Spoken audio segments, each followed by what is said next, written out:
Welcome to Anime Out of Context, a comedy review show hosted by a basement dweller who grew up scrounging terrible fan subs on sketchy websites prior to the convenience of modern streaming, alongside a willfully ignorant soul whose only knowledge of anime comes from the shows forced upon him here.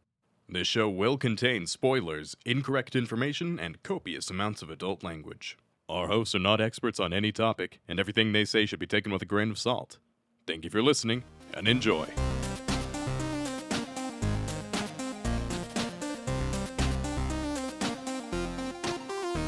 Hello and welcome to Anime Out of Context, the show where I attempt to explain the sometimes weird, sometimes wonderful, but always hilarious world of anime.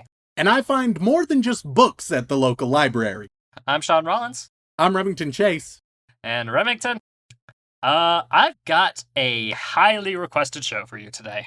Okay, alright. Here we go. Mentally preparing yourself, are you? I have to. I have to get in the proper headspace. Would it help if this is one of our most requested shows from this era? Not really. No? Not really, if I'm being honest. Because, sometimes the requests are like, oh, this amazing thing you haven't done yet that he will adore, and, half the time they're right about that. But then, alternatively, you have, the other bunch of times where people are like, it'll be funny if he suffers. It'll be funny if we break his spirit, if we demoralize him, if we take all sense of joy from that man. Oh, what a laugh that will be. So that's like, in the two options, 50% of one is good for me. I see. Well, I will say this, Rem. This is a show that is highly requested and is, I will say, a lot of people have been like, oh man, he may not like all these shows, but this show in particular, this is one that he's going to enjoy. And it's a show that's been heavily requested since we started the podcast, actually, because a lot of people consider it to be a classic in the field. And it's one that I recently just binged, not the whole thing, because the whole thing would have sucked my soul away just from sheer quantity, but a good large chunk of it. And I thought to myself, you know what? It's about time we covered it, and maybe this will be the type of show that Rem will have a stronger view and opinion of. Because, Rem, today the anime we're going to be talking about is one that you might actually be familiar with. Tell me, Rem, have you ever heard of InuYasha? Okay. So, first of all, shout out to our lovely patron, our lovely cryptid, yep. And they're going to be hyped.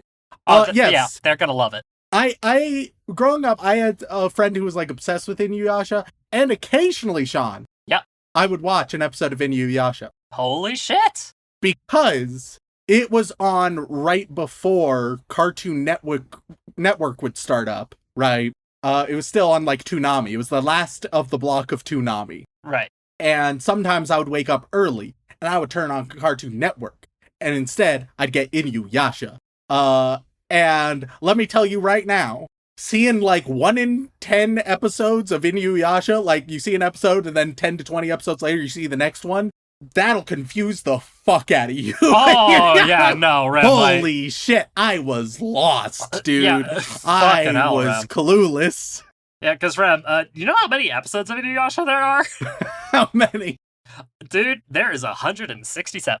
Good God. I've probably seen around, like, I don't know, 12 or 13, in a very random smattering, like, no rhyme or reason. Yeah, no, because it is a linear story, right? Oh, but then there's like a movie or something, I think. No, that's something else. Maybe? Oh, fuck. Not I'm trying to remember, because off the top, there are InuYasha movies, but if I'm not mistaken, I feel like they're in the same realm as, like, non-canon filler movies. I might be thinking of something else, because right now what I'm thinking of is the ex-girlfriend who was super into InuYasha. Okay. Right. Also showed me, she was a weeb. Everyone who surrounds me is unfortunately a weeb. Yep, you attract them. Congrats. Unfortunately. But I remember watching some movie that was like a similar art style, and it had a big white cat tiger thing. I don't know.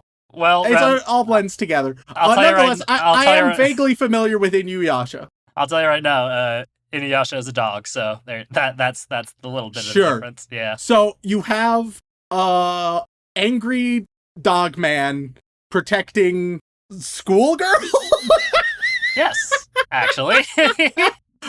and there's dark corruption everywhere, and I remember shit's fucked. Shit's fucked in InuYasha. Oh yeah. I mean, you've got some broad strokes of things, right? Our main central protagonists are InuYasha and Kagome. That's the schoolgirl person, and the main premise of this series, Rem, is it's primarily about Kagome, and one day her family runs an old school shrine and temple.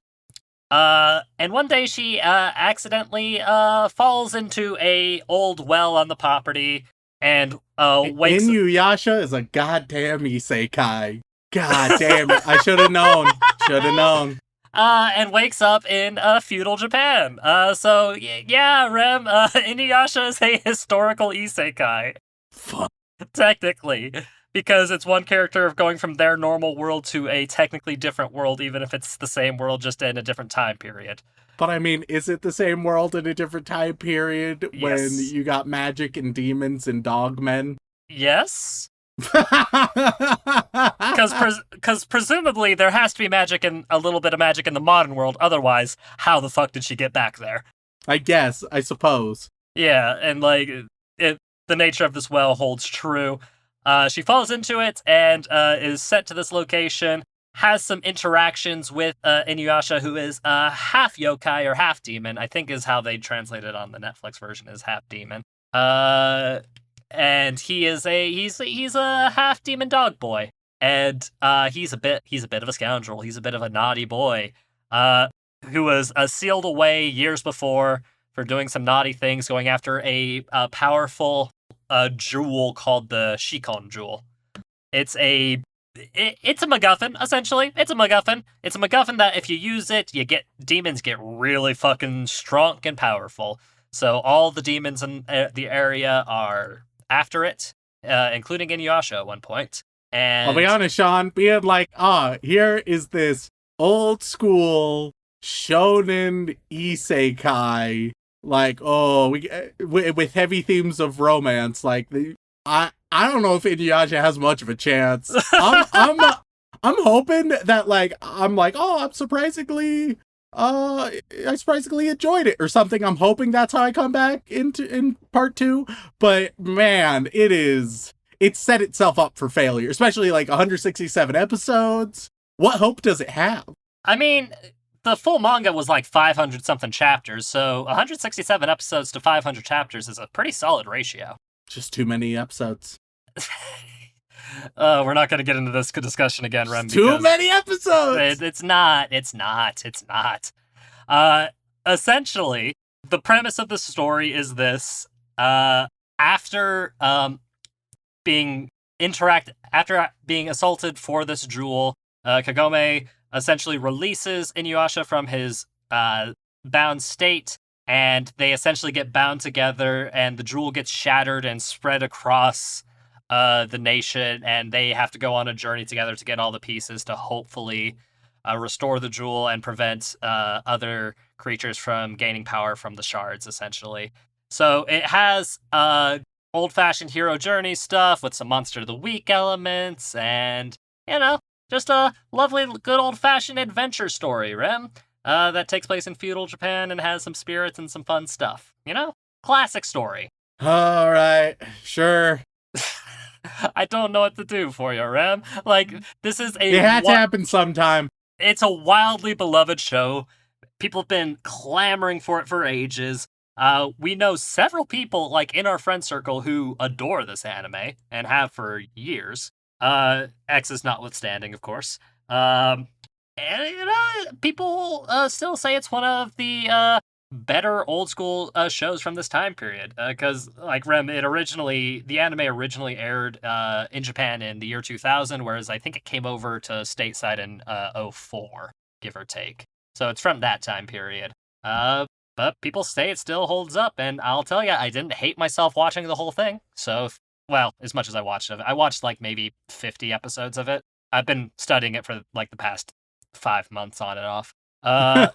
Because I've got so much damn anime to watch from. But I think you might have a chance of being at least entertained by this show as like a Saturday morning cartoon monster of the week adventure story, rather than most of the other isekais we deal with that have little to no real plot or progression and just exist in a zeitgeist of samey stuff. I mean, this one's got some interesting ideas and stuff that's different from what you're used to, I would say. Plus, who doesn't like a historical setting?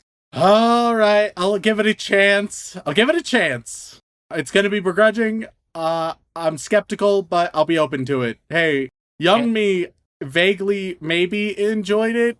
I mean, they didn't understand it at all, but still. Oh, goodness. That's the best you're going to get. That's the most I can get in terms of height. That's my peak optimism showing through in this moment. Ah, I'm glad I can drag you to the light, my friend. Alright, so without further ado, let's go jump into the early 2000s classic anime. Let's go watch some InuYasha. If it's societally acceptable, I'm gonna touch that dog in his ears. Maybe the new parallel is not the best one when discussing an older Japanese anime. And we are back after watching 7 whole episodes of the hit 2000 to 2004 anime InuYasha. And Rem, how do you feel about it? Let's be honest, does it sit well with you? Well, I mentioned that I had a certain degree of nostalgia for it. Right. A weird kind of nostalgia, because it's not like it was one of my favorite shows or anything. But it was a random one I would watch sometimes. Yes. And while watching, there were some things that surprised me and some things that definitely didn't. Oh? We'll get into the details of what those are, though. Okay, yeah, no, I'm definitely curious because this is a bit of a weird one for us as a whole. Yeah. Because it is one of the big classics that people like to talk about. And I've rarely heard people bash it. I feel like it's in a weird spot when it comes to like the big classics, because it's like, oh yeah, it's iconic, it's remembered, but I feel like it's not talked about. Like, everyone remembers it, people are familiar, so it's iconic in that way. But compared to the other icons of its time, it doesn't get talked about nearly as much. So it's weird because this is one of the like standout features was the mangaka for this was female, and writing shonen at the time was it's very rare for female. It's a goddamn sausage fest, you can say it. Yeah, no, there's lots of dudes who don't really know how to write women. And this is from like a peak period of that. Like, you know, One Piece, the big three were still highly relevant and may have overshadowed it a bit. But I've never seen people bash this one, and I've seen people swear by it. I will say, it is refreshing to have a female protagonist in a very shonen-style show. I will have some critiques about our protagonists. You can imagine what they are. But nonetheless, it's refreshing that is the case at all. Understandable. And just for your frame of reference, the original story was written in 96 and ran until 2008 as well, with 56 volumes. God damn. Yeah. So it's got a decent length to it, like a lot of older school shonen, but not like a ridiculous amount like your Narutos, your Bleaches, your One Pieces. Yeah. You know, things like that. All right, well, let's get started with episode 1, shall we? Especially since we have 7 to go through. Yeah, let's throw it. Episode 1, we get introduced to InuYasha, a demon, half-demon dog boy who is escaping villagers, causing havoc. He wants the Shikan jewel. Did I say that right? Yep. The Shikan jewel, so that he can become a full demon, a proper demon. Because he's embarrassed about himself, only being a half demon.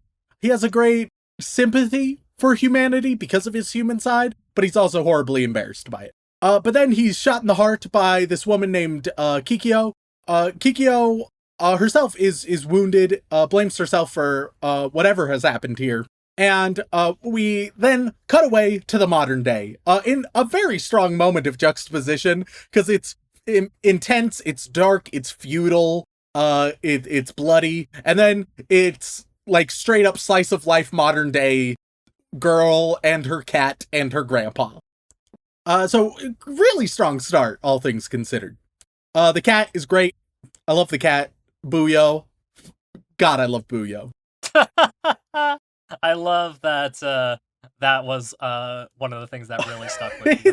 Because when we get introduced to Kagome, she's just like playing with Booyo, and Booyo is being a dumb fuck. I love it. I love it.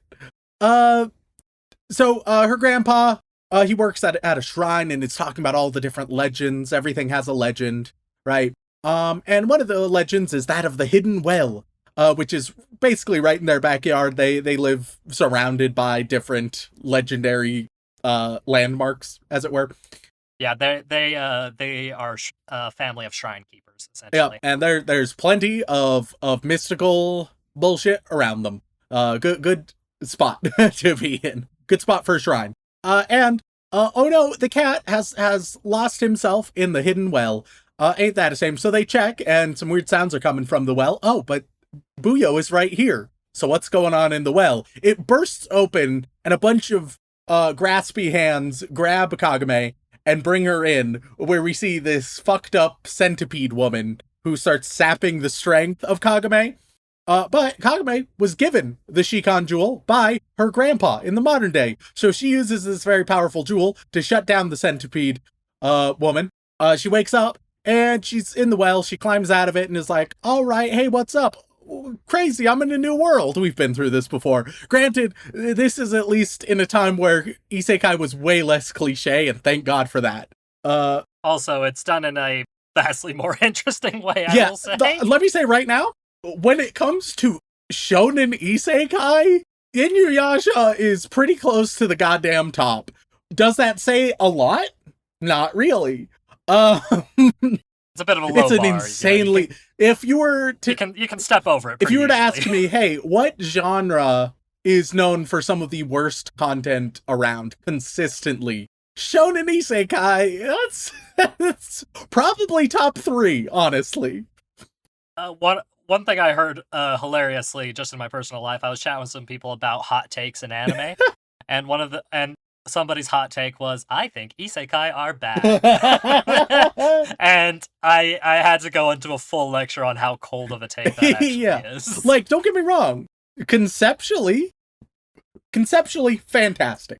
Everybody... You can make a great isekai. There are good The general premise of, oh shit, I'm in a different world. Great, lovely. So much room to play around with that. It is a concept that you can do so much with, which raises the question, why the fuck don't authors and writers do more with it? You'd think with an idea that lends itself to such creative freedom, you'd have more than 3 plot lines in a constant rotation. Nonetheless, Kagome realizes she's in a weird new world. She finds InuYasha stuck to a tree with the arrow and is like, I want to touch those dog ears. I mean... Which, relatable, man. If I see a dog with some cute-ass ears, I'm like, shit, man. Gotta touch him. If it's societally acceptable, I'm gonna touch that dog in his ears. Yep, nope, can't help it. Whether it's a dog or a dog boy. Hard to tell.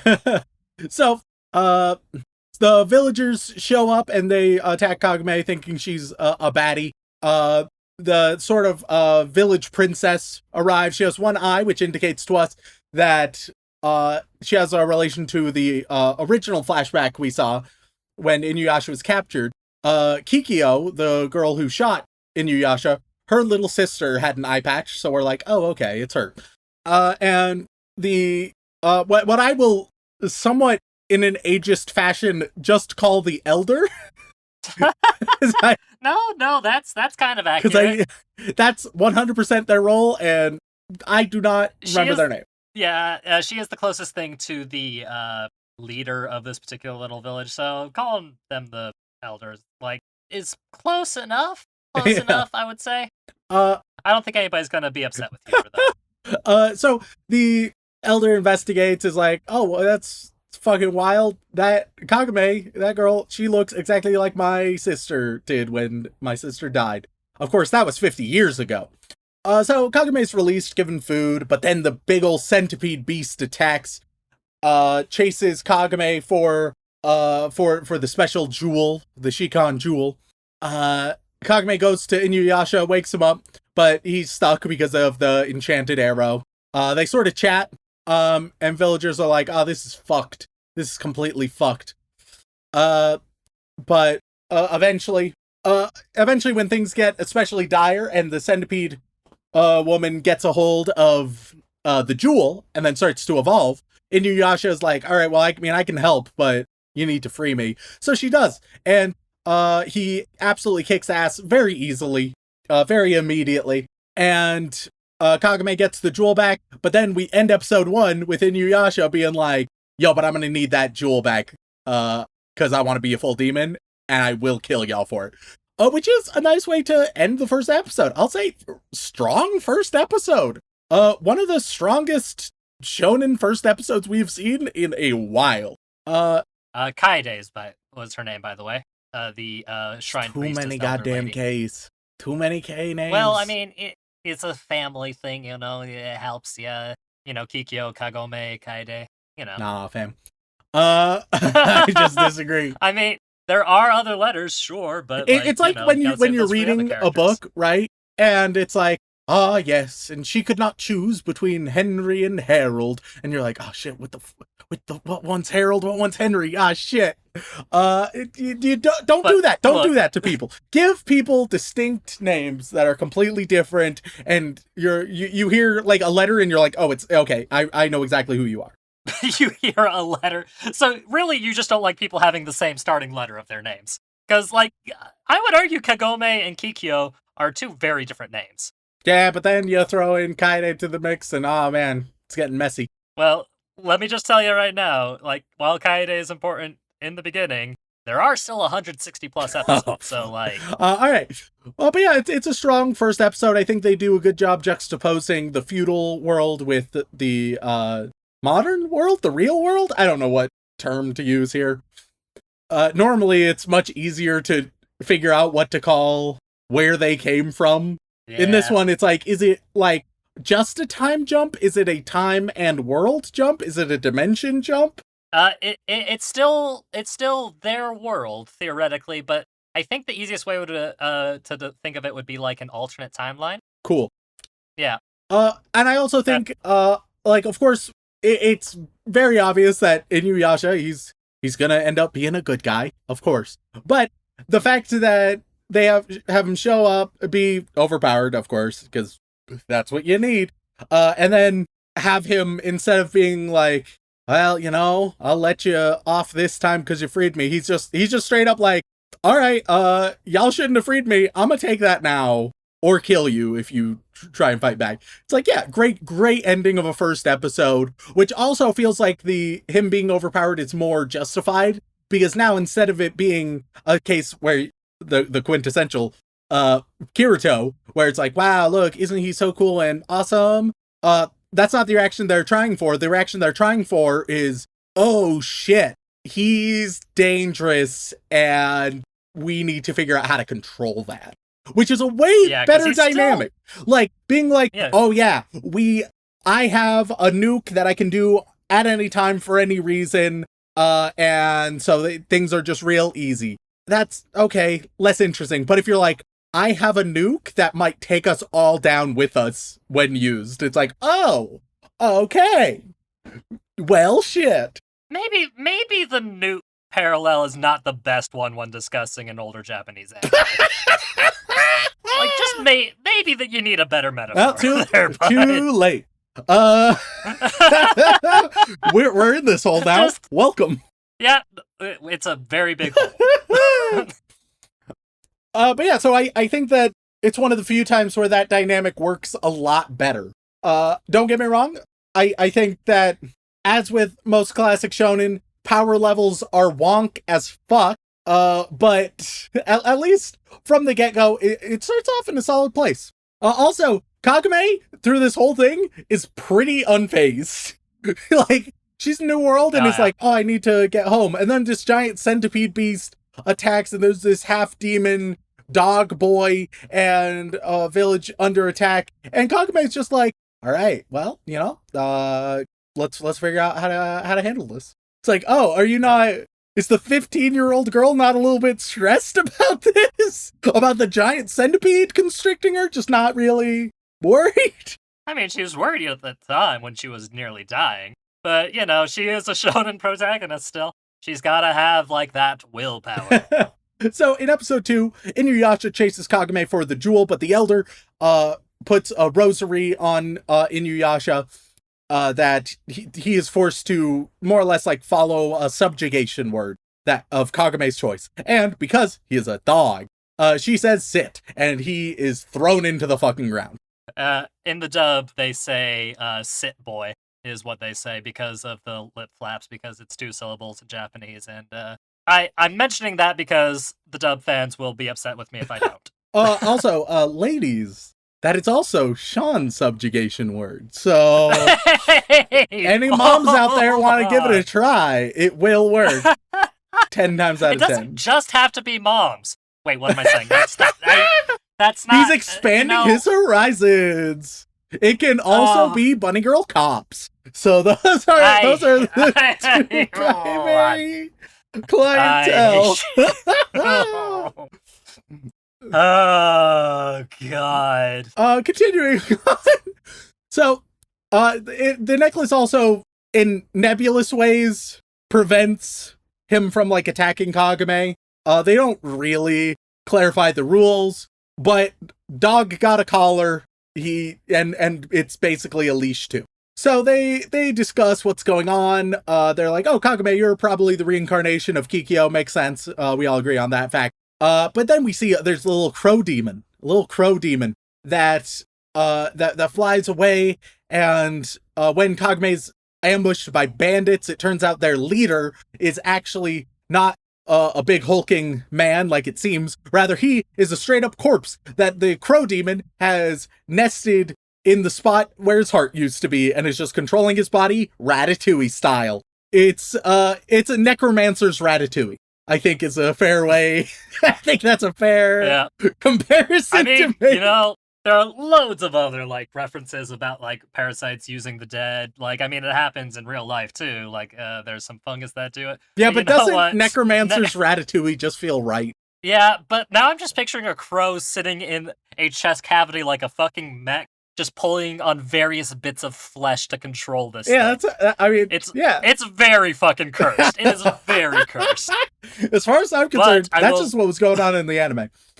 Did you see how clumsy he was? Like, yeah, of course, because you're a fucking crow inside a corpse trying to control it. Yeah. It's straight up just early Ratatouille. Anyway, at one point, Kagome is able to, like, get the bandits on her side against a big corpse piloted by Evil Crow. She tries to distract it or something. I can't remember exactly what happened here. She throws the jewel. The jewel that everything wants, she just throws it. I think it was like a distraction thing, but it really just seemed like a dumb idea. The general idea was they were bearing down on them, and it was a way to theoretically divert the attention so that they didn't immediately get got, was the idea. It does not work. InuYasha immediately shows up, figures out what's going on, fights back. The crow leaves and picks up the jewel, and they're like, ah, shit, now it's gonna evolve into a big bad. Fuck. They chase it down, right? And eventually Kagome is able to shoot an arrow. She gets clever with it by attaching it to the crow's foot. I'm not gonna clarify. She shoots an arrow into the big old demon crow, and it kills the crow dies. The child is it took a child. It's safe. But for also reasons that are not entirely clear other than plot convenience, she struck the jewel oh so perfectly, and despite being the single most powerful object in the entire world, oh baby, you bump it wrong, and it's going to magically shatter into a million pieces that then magically go to every corner of the earth. Why? Well, no, just the corners of Japan. Yeah, there you go. Doesn't go that far. Why does it happen that way? Plot, my boy. It's just straight up plot contrivance. I don't even think they'll try to justify it in like any meaningful way. I think they'll just be like, oh shit, it happened. Which, not the worst thing, but definitely a good old classic shonen is all I'm gonna say there. I will also say that as we go to episode 3, I'm gonna briefly talk about the opening and end credit sequences. The OP, shit, ass, bland as hell. It's like this vague, grand, heroic, epic, generic fantasy thing, and it's so terribly bland. Oh god, it's what you would find if you were like, oh man, for my 9th grade film class, we need to make a film, and you're like, but we need to find some music, free music, fantasy online, and then you find the first result, and you don't want to dig further. And that's what we end up with. Meanwhile, what we get at the end of episodes, that's a bop. That's a certified bop. Oh. They do not they don't start strong with the music, but they end pretty strong. It like when watching the opening, didn't give a shit. When hearing the song at the end of an episode, I was like, oh shit, I have like some very latent nostalgia here. Which I didn't. I would also say that the score they used during the series is pretty solid. Yeah, too. it's really just the opening that's. Come on, man. It just doesn't quite get you as hyped for a grand adventure. And since we're talking about like music, let's also talk about sounds. They go full slapstick sounds so often. My dude, it was 2004. Excuse me, 2000 to 2004. So that and this was by Studio Sunrise, by the way, if you recall. Like you'll get a lot of wham, wham, wham, like it's it's great because the tone of InuYasha is everywhere in a way that kind of works. It never takes it. Well, okay, it knows when to take itself seriously and when not to, at least thus far. In episode 3. We get some good old flashbacks and whatnot, which will be recurring. It's classic shonen. I guess I am slightly.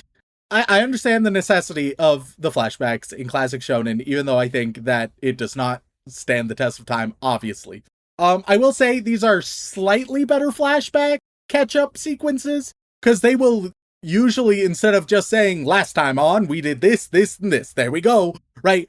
It'll be like a character reviewing that, and almost always there will be at least like one piece of either new information, not super relevant, but new, or there will be something that's like a new perspective where you see how someone feels about what happened, right? Which, it's still not great, but I do appreciate that it wasn't bottom of the barrel flashbacks. Yeah. It's the kind of thing that if you want to do the shonen skip, you still can. Yeah. Which it's been a while since we've actually had like an old school shonen on the show, so like you haven't had to do this recently. But yeah, no, that's just the nature of old school anime and old school TV as well. So they discuss with the elder about the shards, and it's basically like, well, you two gotta go find all the shards, otherwise we're fucked. A bunch of bad people will find the shards, get a little bit extra powerful, and it's gonna fuck everything up. So good luck. Yeah. Turns out Japan filled with demons. Fucking chock full of the bastards. And they all want a piece of that jewel, which now is everywhere. Like, let me emphasize the number. This was not like break into 3 pieces. No, there's dozens. There's so many.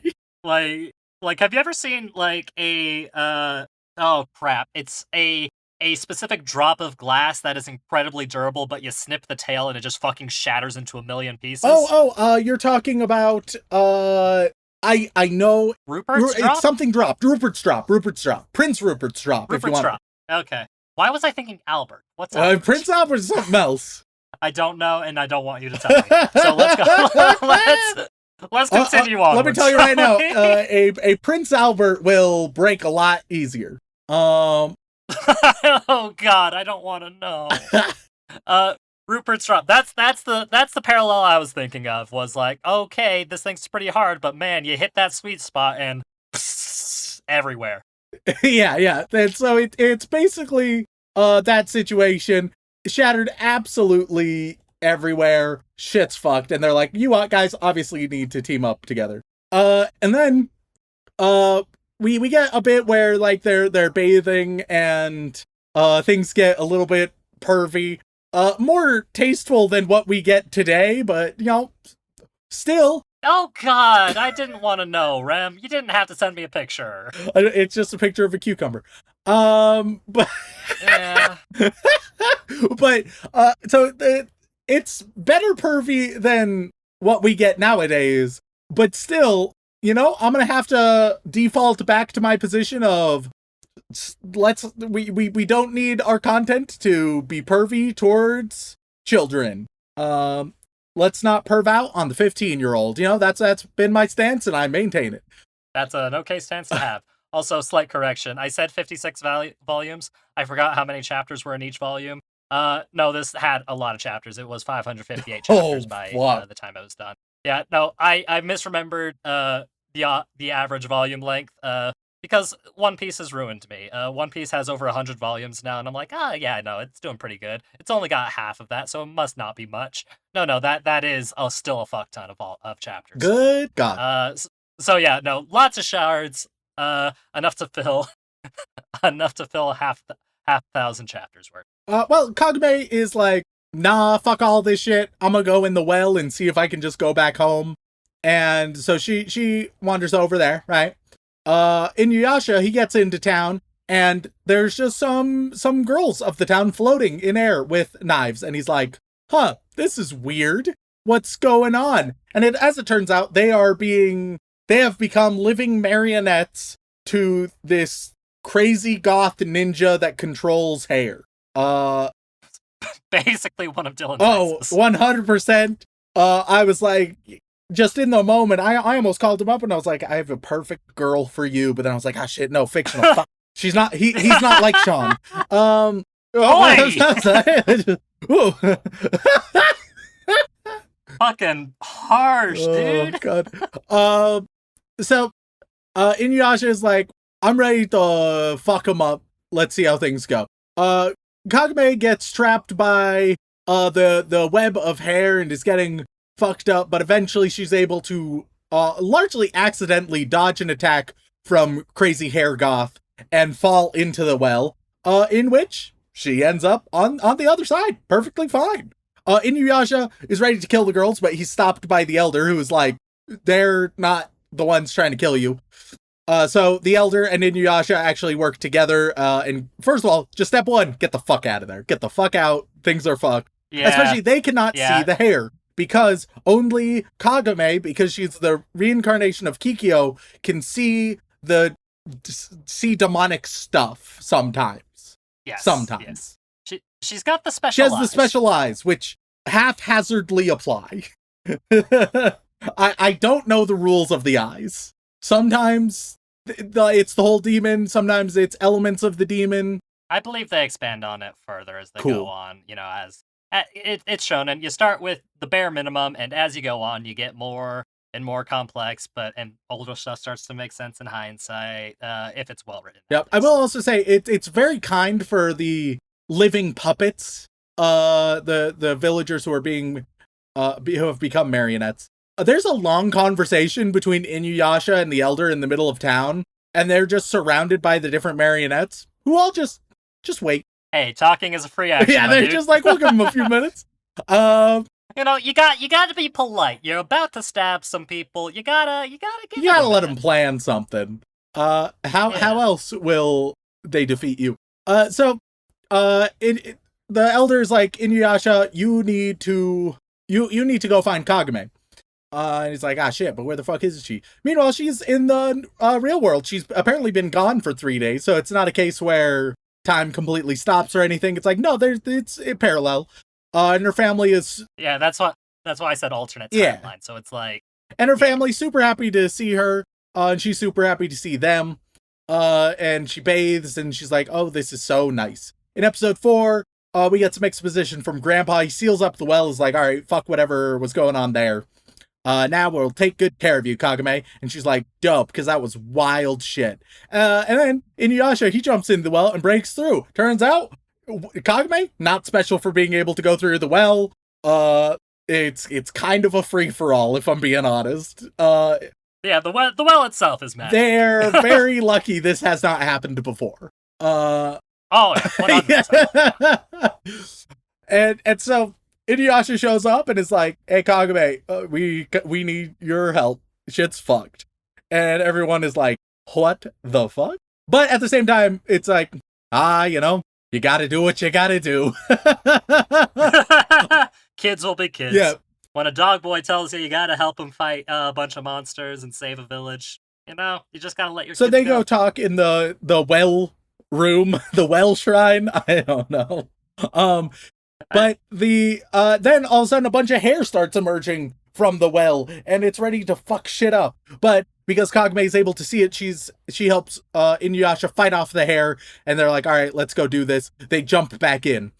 They jump in, they go searching for what's going on. Eventually they find a big ol' sphere of hair, and they're like, this is probably the place.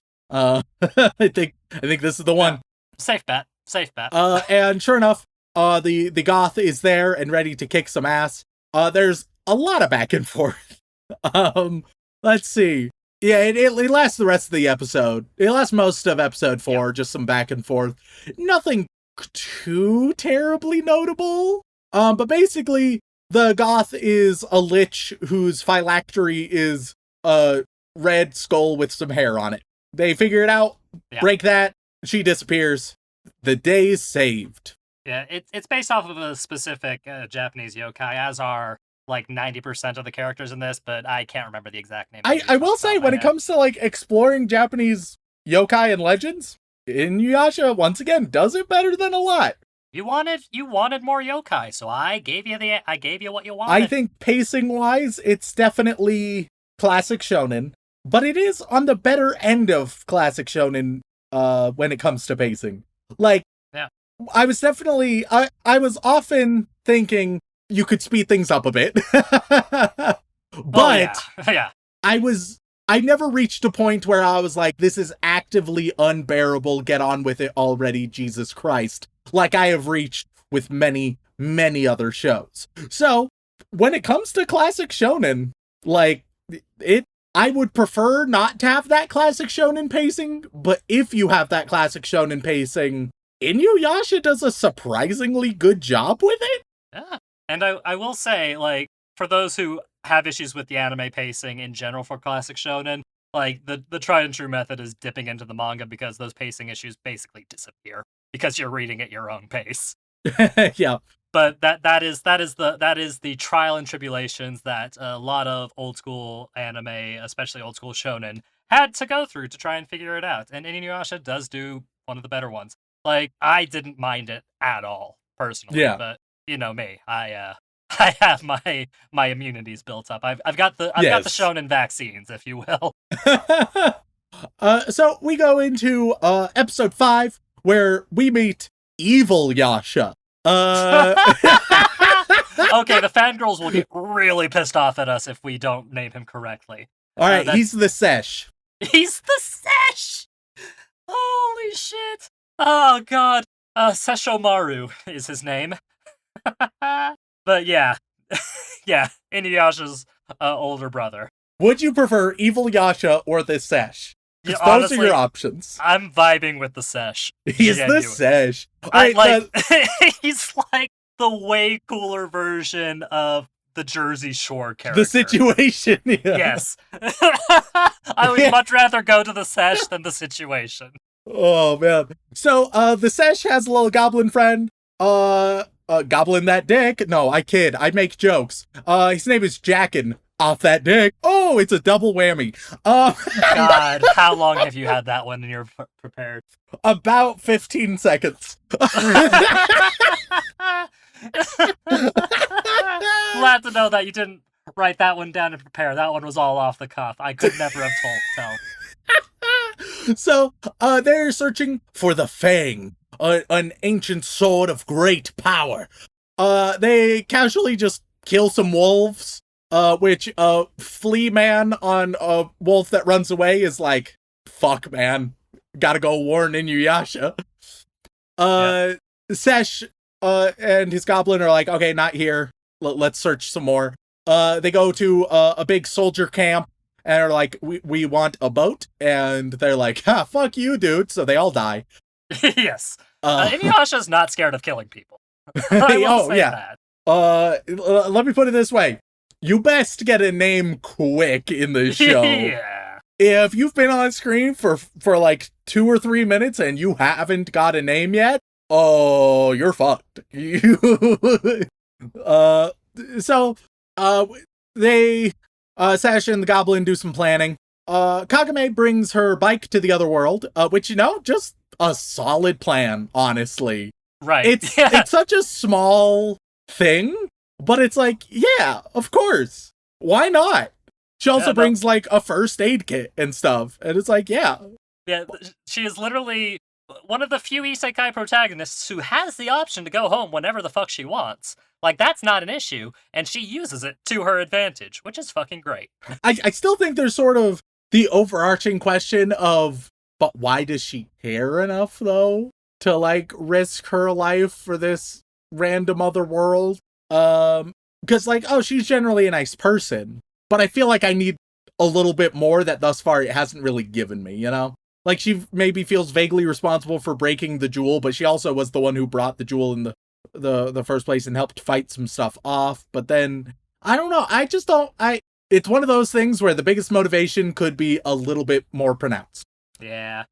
And as the story goes on, she gets more clear motivation, thus her connection to InuYasha and the friends they make along the way. But you don't need to worry.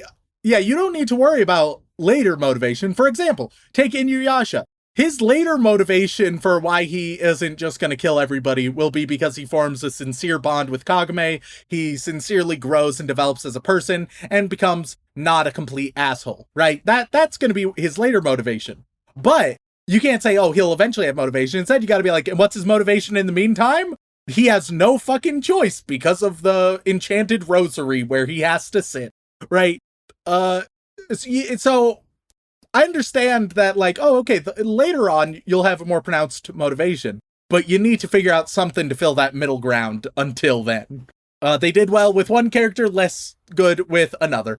Anyways, InuYasha and Kagame are vibing, and InuYasha, we learned that he's touchy about his mom, which is a good indication that his mom is about to be relevant, and indeed, it is. Shocker right now. Yeah. Miyoga the flea, who's the little flea man, he shows up and he's like, hey, just giving you a heads up about everything that's going on. Your brother wants to fuck you up. And InuYasha's like, okay, well, shit. There's one really nice moment where Kagame gets freaked out by Miyoga the flea. And of course she brought some bug spray, so she just sprays the shit out of him immediately. It's very good. It's a solid joke, and once again, yeah, it makes sense. There's you're in feudal Japan, you're gonna get fucked up by bugs. Bring bug spray. Yeah, no, 100%. And it didn't go fully dark enough to kill him off because that Miyoga's like one like power as a little demon is the fact that turns out really hard to kill because he's a little flea, which makes way too much sense. So all of a sudden, it's like, hey, look up in the sky. There's a carriage carried by sky goblins in the sky. And what is that? InuYasha, that's your mom. And InuYasha's like, but my mom died. How odd. And then a giant demon shows up and captures the carriage and captures the mom and is like, oh, I'm going to kill her. And InuYasha's like, I don't know. And Sesh and his goblin show up and they're like, we have your mother and we're going to kill her. And InuYasha's like, seems like bullshit, but maybe it's not. So he goes to rescue his maybe mother and a little battle with big old demon, and demon doesn't stand a chance. Sesh is eventually like, all right, fuck this, I'll handle it myself. But the mom uses some magic light powers to save InuYasha and Kagame, transporting them to a different place. But as we learn, that was exactly their plan. Sesh was planning this all along. They go into this foggy, blissful land between the world and the afterlife. So now we have like this tertiary world. But we'll learn it's all just an illusion. Kagame can't move, but InuYasha, he wakes up, chats with his mom, gives her a big hug. Then Kagame looks in the reflection and sees that, oh shit, she doesn't have a face in that reflection. This is all bullshit. So continuing into episode 6, she's like, this is some bullshit, but I need to wake up. And then she uses just vague willpower as well as not wanting the flea to suck her blood to just wake up from the magical illusion. That's the way you break up magic, all right? To break out of a magical enchantment, get really annoyed about a bug, and you're set. To be fair, would you want him to suck your blood? I wouldn't want it, but I don't know. I'm kind of magically enchanted not to be able to move, so Look, man, because I'm all chained up. I'm all chained up. You just got to have the right motivation, Rem. I will say the goblins that tried to chain her up did a very poor job. She sort of just gets up. Yeah.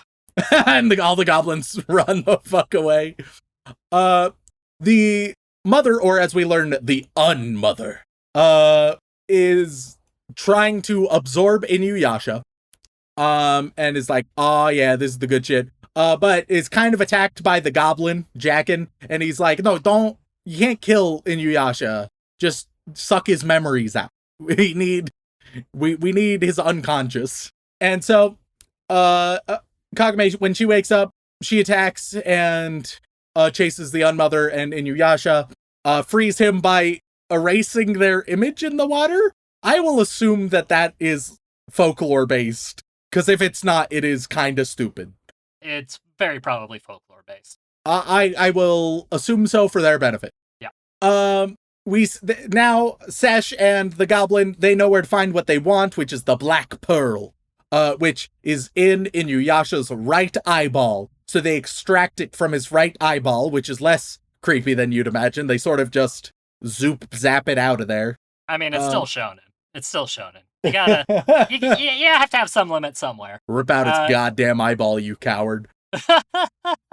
But then they use it to make a big dark portal that everybody goes into, and there's a strange barren landscape with some skeledactyls and a giant skeleton warrior corpse. Everyone goes there, and that's where the Fang is. That's where the Fang is hidden, and they all get there around the same time, and Sesh is like, all right, finally, I'll get it. But he can't. It zaps him. It zaps him away. It says, no sirree, Bob.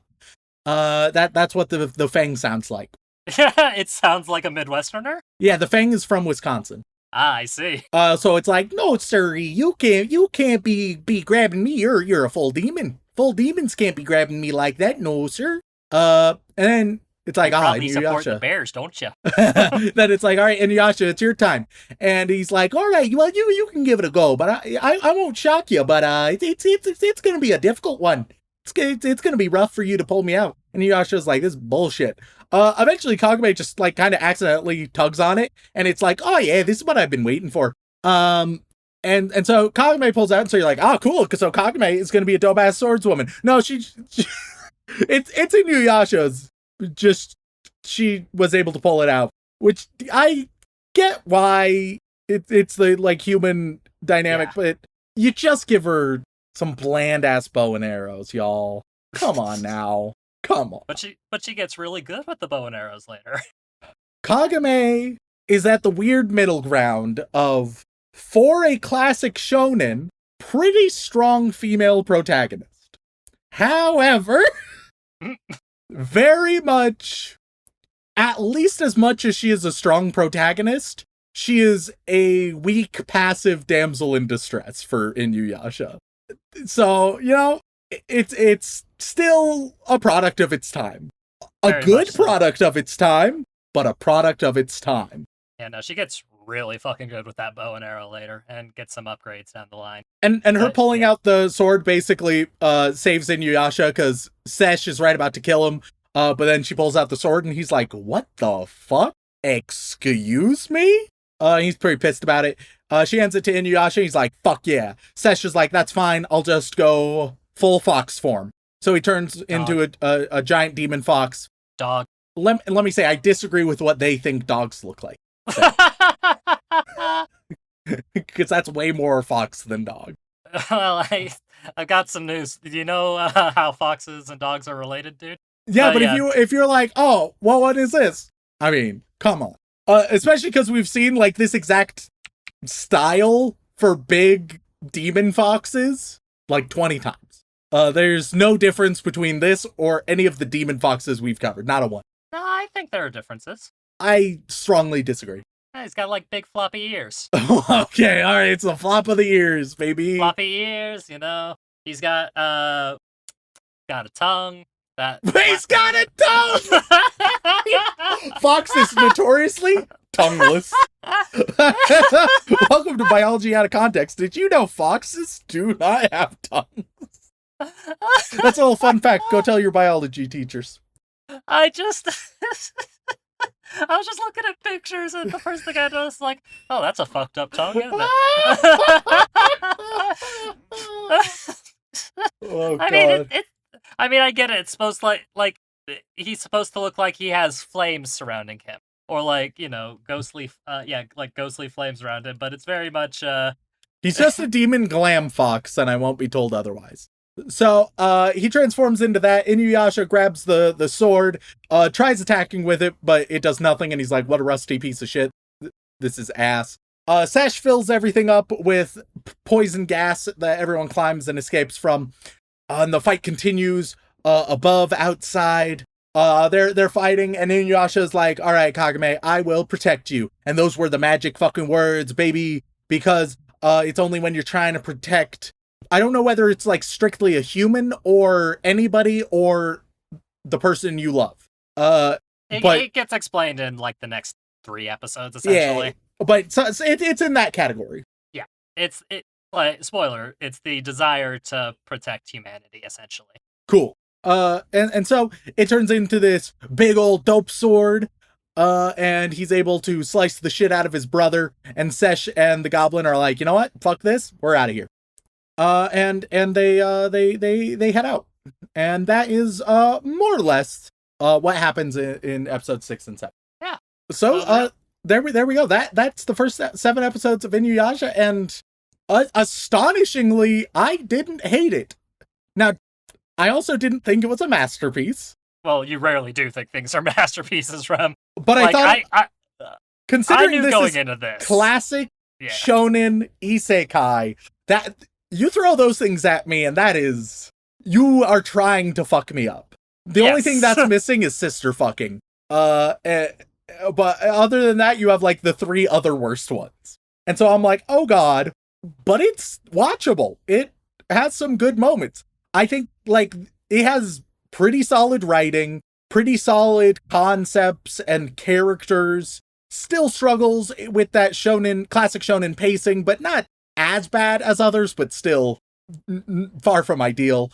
Out of classic shonen, this is up there. This is, I think it, generally speaking, stands the test of time, while at the same time it feels got some dated. of those, it's got some of those like key old school shonen features that are just like a little uncomfy these days. It remains watchable while still feeling like a product of its time. Yeah, which I feel like is a great sign. And like, Rem, I knew when I did the research on this initially that the second I started describing the concept of the show to you, you were going to be fucking horrified. It's like, oh God, it's a monster of the week treasure hunting isekai. Oh no, and it's shonen. Oh no, Rem's gonna have. Wait, but Shaun, you say monster of the week, really closer to monster of the month. Don't get me. It's a monster of the week format told over a month. Yes. Yes. No, time passes quite regularly in this show, so you know. And it's not like a Dragon Ball where it's like, we will talk about fighting for 3 episodes and then we'll do the fight for another 8. But it is definitely a case where it's like, okay, this is still going on. You can tell that that Toei had nothing to do with this anime. Yeah. Whereas it's Sunrise, so they have their own problems, but like the writing of the show itself kind of helps with that, I feel. But yeah, it's just much. It was a pleasant surprise overall. All the surprises I had were good ones because let me put it this way, anything I was disappointed by, I was pretty confident going in that would be the case. So Like, it wasn't anything newly disappointing for you. yeah. I would end up rating this probably a 6 out of 10, which is quite a bit higher than I thought I was going to. Yeah, I mean, that's gonna piss a lot of people off, but... That's a thumbs up, y'all. That gets a thumbs up. It's okay. It's not the Mal ratings. Fuck the you don't worry about that. I rank things differently. It'll be okay. Yeah, like, that's a good rating for a genre that Rem has zero interest in. Yeah. Like, and not just one genre, it's like 4 different genres he has no interest in, all mashed together in a classic shonen soup. Yep. But speaking of Mal, weirdly we're recording this right after the big Mal hacking incident, and they're still trying to fix it. But thankfully, I have that information already saved, so we're good there. We just don't have access to like all the in-depth statistics and such. What would you think the InuYasha anime has on Mal then, Rem? I am relatively clueless. Well, especially because it's like, normally I'm like, okay, I have a pretty good idea. There's so much more InuYasha left that it could be a case where it's like, oh yeah, it started out where everyone loved it, but then come episode 128, oh, people hated that one and review bombed it after. I'm gonna say it's probably, and then it's iconic. It's relatively stood the test of time, but never quite reached the caliber of some other classic shonen icons. I'm gonna say 7.94. I think not quite 8, but I think it has a high rating nonetheless because it's seen as iconic. Well, Rem, wow, okay, hey, you know what? Not too bad. Because, Rem, from what little information I can see from the front page of Google, it doesn't go into the 10th position, so that's up in the air. Oh. But, InuYasha had, with 372,000 ratings, InuYasha is sitting at 7.9. Woo! So as far as I'm concerned, man, you fucking nailed it. Like, it might be like 7.98 or it might be 7.96. It's probably on the higher end of the 7.9s, just from what I know of the fan base and such. But it's, it is very, very popular. And from what I recall, most of the bad reviews were your typical, like, super negative Nancy naysayers. More people have a positive opinion of this anime than have a negative opinion, and it reflects it in the store breakdown. Yeah. But, yeah, no, Rem, InuYasha, it's a classic for a reason. People love it and appreciate it.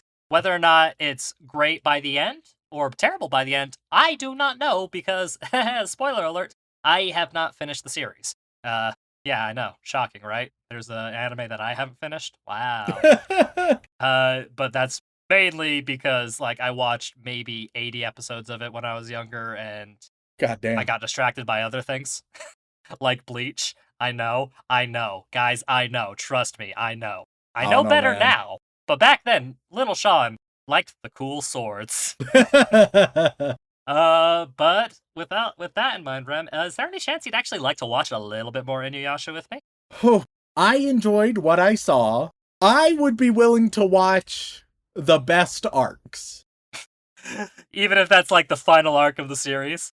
Yeah, I'm kind of okay with that. You would... Oh, God. If I did that, people would be so upset with you. Hey, man. And me. Don't worry, I'd get a flashback. It would be fine. I'd be like, oh, okay, cool. Oh, but you would not understand a goddamn thing about whatever power system is going on at that point. But that's fine. Probably won't happen, but we'll see. You never know. We do get a lot of requests to revisit, so you never know when we're going to go back to them. We also get a lot of requests to just do new stuff over and over again, which I find interesting. People are more curious to hear what you have to say about shows you haven't seen rather than shows we've already covered. But then again, we also get a lot of people being upset with us for not revisiting things we've promised to revisit. Solution to that is send more recommendations for it. That's my advice. Heck yeah. Not annoying recommendations. Just like, hey, I want to see them do this again. Let's send them an email. That'll help. But that being said, Rem, thank everybody so much for tuning in. We love and appreciate you for that. If you'd like to support us more directly, you can head on over to wherever you get your podcasts and leave us a review. Whether that be Apple Podcasts, Podbean, Spotify, Stitcher, wherever. Leave us a review. It means the world to us. We do read every single one. And if you'd like to support us more than that, you can head on over to twitch.tv/anime-out-of-context, where myself, Dylan, and Remington occasionally play video games very poorly. And if that is still not enough for you, you can head on over to patreon.com/anime-out-of-context, where you gain access to all kinds of lovely bonus material, including having the opportunity to be thanked live on the podcast. So, Rem, who are we thanking this week? Well, as always, we would like to send our regards to all of our bland bitch protagonists, as well as our magical girls, who we really appreciate. But moving on, we get to our yandere waifus, who, with the power of love, friendship, and demon dogs, are able to transform us into their magic sword. And on that list, we have Drunk Quetzalcoatl for Animated Context mascot, says Miska, earnestly expecting praise and a reward. Nobody, I'm skipping patron names until I get apology notes from all who forced me to speak the unspeakable. Shaun, repent, you filth. Zombie Stomp, Xanax, Zach Page, Yandere Neko, wondering who has a bigger sword, Remington or Kirito. Why Shaun, why Shaun? Why does Haruhi get away with being a terrible person when gods get punched in the face on a daily basis, ponders Miska. Who do you think will outsmart the other Light Yagami or Lelouch? Yeah, sure. Lelouch, you got it. You got it. What are you doing, Step Shaun? Welcome to Moist Boys Out of Clothing, waifu comedy review show hosted by two MILF hunters stuck in a sweaty big hole. Weekly. How do you feel about being called a MILF hunter, Rem? It's categorically inaccurate. My girlfriend hates the concept of having children. So This is true. Much so that yeah. Anyways. So much so she kills children just casually. She hunts them for sport. So Promise Neverland? That's her. It was inspired by a true story of my girlfriend. Weekly haiku about Shaun, special Remington edition. A true legend, an artisan of the craft. We salute you, 100p Garf. Watch Eva and I'll write a poem every day for a month. Walk me home gently. Tune in next week for a certain scientific episode of Anime Out of Context, says Misaka, hoping for a self-fulfilling prophecy. Trying to count how many fluids I can simultaneously excrete while laughing in my sleep. The current record is 7. Totally God's Angel, Titan CNH. The villain behind glasses wants welcome Cheetah revisit. The three wise waifus revisited the original bland protagonist. They gifted him no distinct personality, white knight tendencies, and then it gets cut off. The Susanator, Turban, Tainted Venom, Spicitis. So, Shaun, what was in that cup of doom? That was definitely not piss. Silent Secondary, Shoujo Addict, who doesn't need help, just more manga to read and anime to watch. Shaun, now supporter of Adam Sandler-themed adult toys. Shaun's grandma is the OG White Swords Meister, get well soon. Shaun, read this as Joey Wheeler. Oh, okay, sure. Hey, Yugs! Yolk him, milk him, milk him, milk him, milk him, milk him, milk him, milk him, milk him, milk him, milk him, milk him, milk him, Yugs! I hated every second of that, and I feel like you might have activated a sleeper agent. Probably. Seth Senju.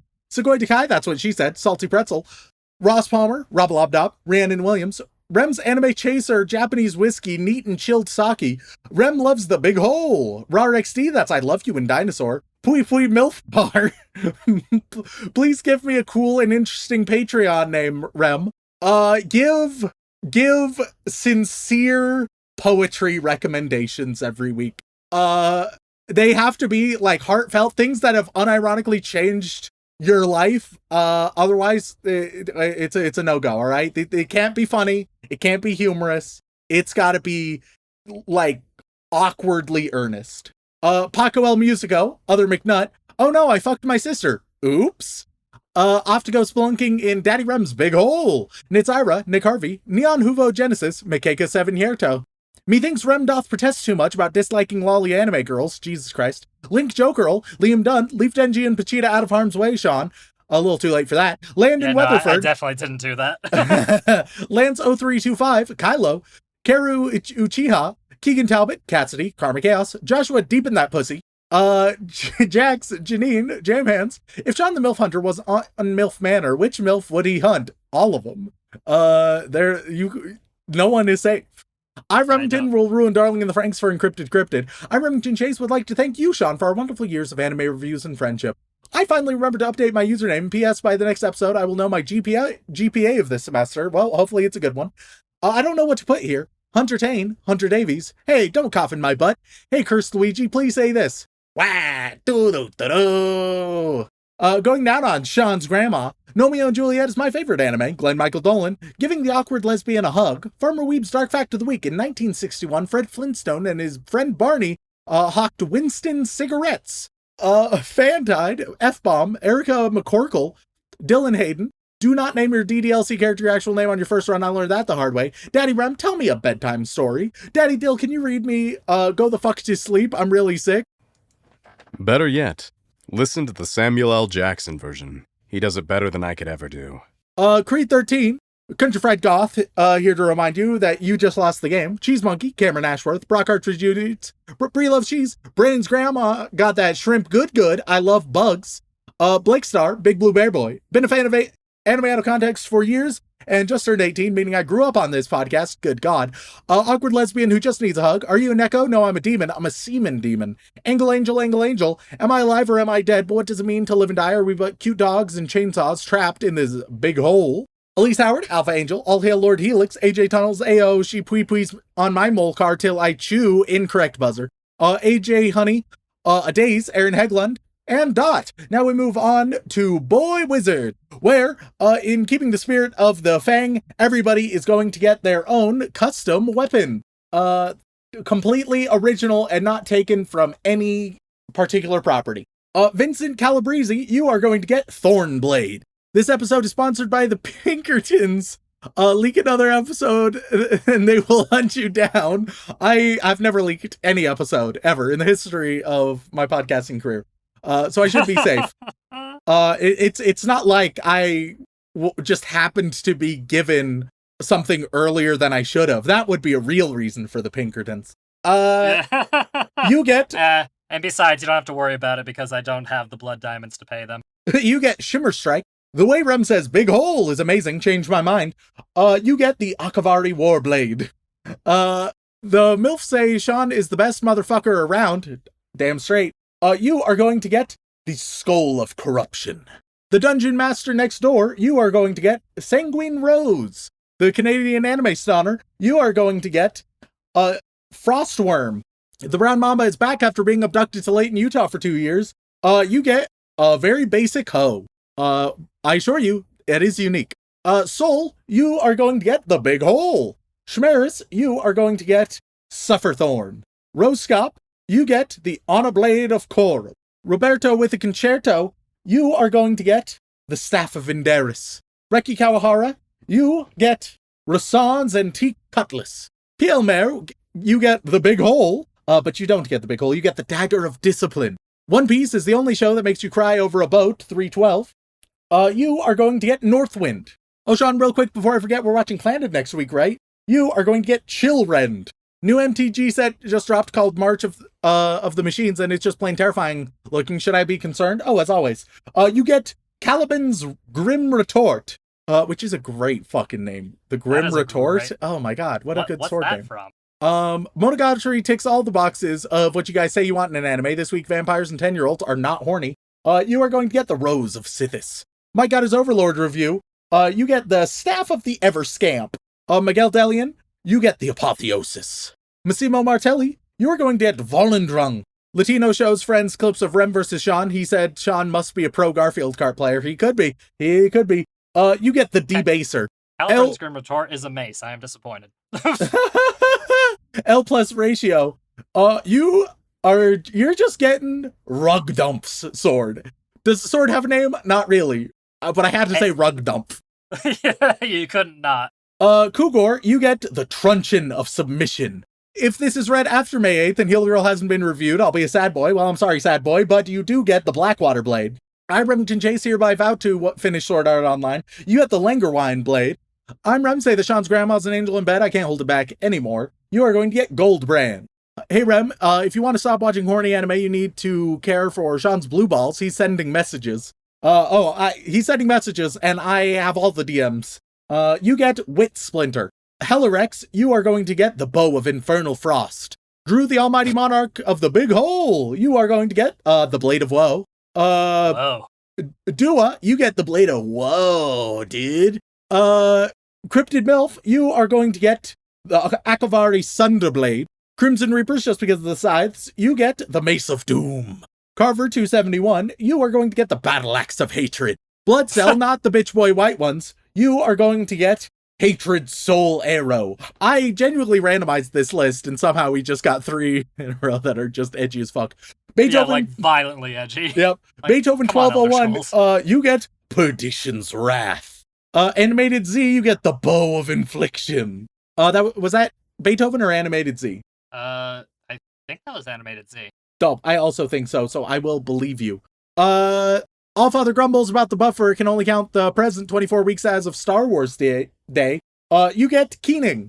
Adam Sandler cosplays as Judy Hopps and cuddles with the MILF Hunter Shaun. You, of course, are going to get Nettlebane. There you all go. You all have your own customized weapons.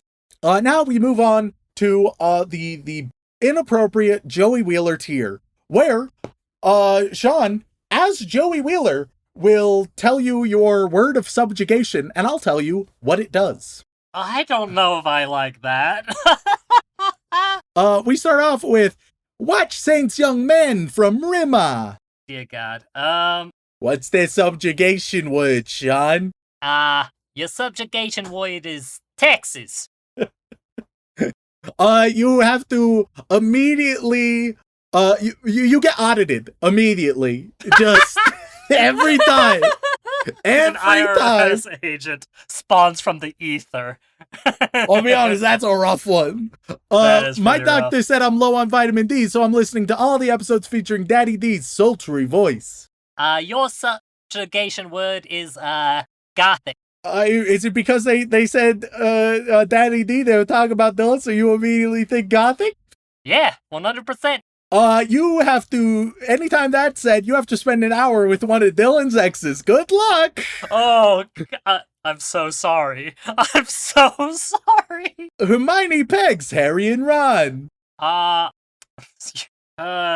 Scrambling my brain to think of something that's not inherently horny. Your subjugation word is pantomime. Every time that word is said, you go mute for 5 minutes and can only communicate through charades. And last but not least, we got my dear old mum. Oh, God. Tread carefully. Yeah, gotta be very careful. Your subjugation word is relax. You gotta abandon every single one of your responsibilities for the day. Everything on the agenda, no can do. For better or worse. Thank you all for tuning in. If you want to reach out, whether it's for a comment, question, feedback, or recommendation, you can tweet us at AnimeConPod on Twitter, or send an email over onto animeoutofcontext@gmail.com. Once again, guys, thank you all so much for tuning in. We love and appreciate you very, very much. And as always, don't fuck your sister. Do-do-do-do. Do-do-do-do.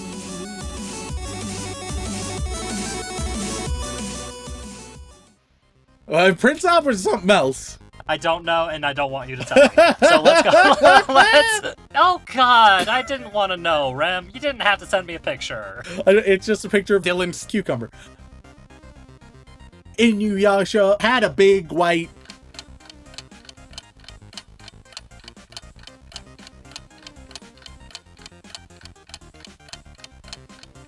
penis.